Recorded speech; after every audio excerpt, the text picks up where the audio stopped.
আপনারা আপনার সন্তানদের কিভাবে ঘুম থেকে ওঠান?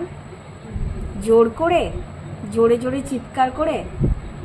তাহলে কিন্তু আমি বলবো আপনি ভুল করছেন।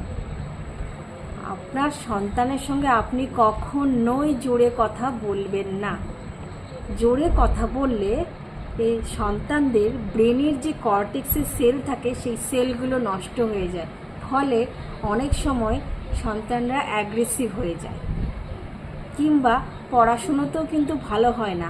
আবার কিছু কিছু সময় দেখা যায় যে তারা ডিপ্রেশনে চলে যায়। এবং ঘুম এমন একটা স্টেজ, সেই সময় আমাদের ব্রেন আলফা কিংবা থিটা স্টেজে থাকে। সেই সময় যদি চিৎকার করে ডাকা হয় তাহলে কিন্তু সন্তানের অনেক ক্ষতি হয়। সেই জন্যে আমি বলবো সন্তানকে কিভাবে ঘুম থেকে ওঠাবেন।